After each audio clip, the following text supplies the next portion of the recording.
आज का वचन। पहला पाठ यिर्मयाह नबी का ग्रंथ, अध्याय 7 पद संख्या 1 से 11। प्रभु की वाणी यिर्मयाह को ये कहते हुए सुनाई दी, प्रभु के मंदिर के फाटक पर खड़े होकर ये घोषित करो, यहूदा के लोगों, तुम जो प्रभु की आराधना करने के लिए इस फाटक से प्रवेश कर रहे हो, प्रभु की वाणी सुनो। विश्वमंडल का प्रभु, इज़राइल का ईश्वर यह कहता है, अपना सारा आचरण सुधारो और मैं तुम लोगों को यहां रहने दूंगा। तुम कहते रहते हो ये प्रभु का मंदिर है, प्रभु का मंदिर है, प्रभु का मंदिर है। इस निरर्थक नारे पर भरोसा मत रखो।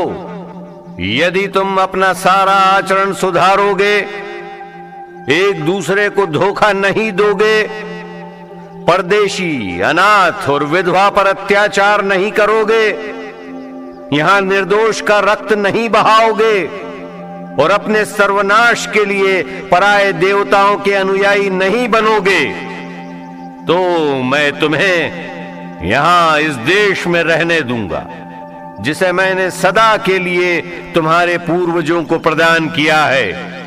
किंतु तुम लोग निरर्थक नारों पर भरोसा रखते हो।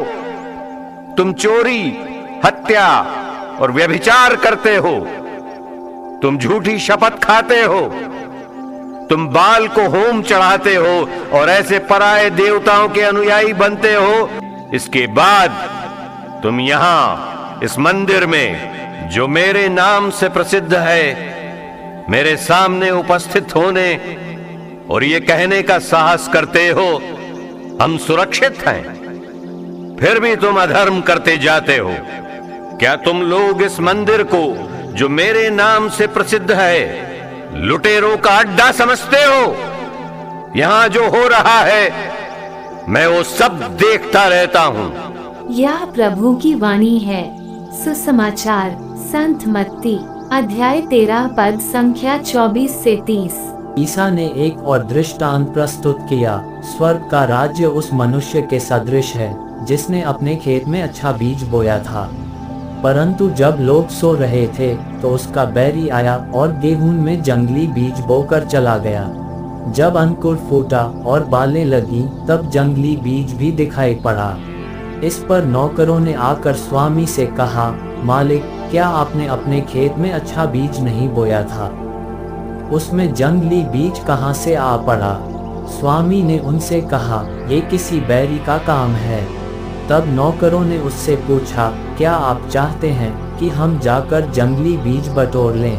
स्वामी ने उत्तर दिया, नहीं, कहीं ऐसा न हो कि जंगली बीज बटोरते समय तुम गेहूं भी उखाड़ डालो। कटनी तक दोनों को साथ साथ बढ़ने दो।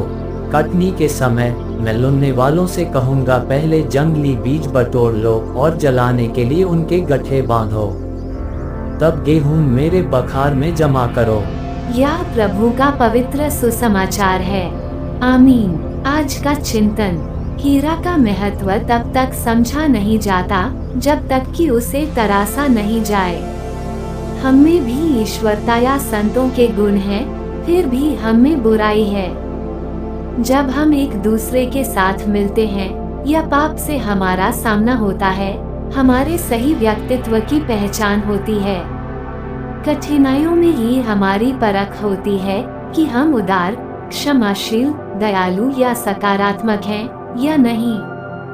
जब हम केवल एक ही प्रकार के लोगों के साथ रहते हैं, तो हम दूसरे अन्य चीजों की कल्पना नहीं करते। कहा जा सकता है कि बिना कठिनाइयों के हमारा विकास असंभव है। शायद इसलिए आज के सुसमाचार में जंगली बीज का पता लगाने के बाद भी उसे अच्छे बीजों के साथ छोड़ दिया जाता है। ईश्वर मनुष्यों के द्वारा प्रलोभन देता है ताकि उस अवस्था में हम सब मनुष्य अपनी आस्था, विनम्रता और प्रेम को साबित कर सकें। इसलिए जब हम दूसरों की कमजोरियों को देखते हैं, तो पहले उनके प्रति हमारे व्यक्तिगत प्रेम और दया में प्रगति करने की आवश्यकता है, जो न केवल हमें ही ईश्वर के प्रेम के काबिल बनाता है, बल्कि दूसरे भी हमारे कारण ईश्वर की ओर अपना कदम बढ़ाते हैं। आमीन।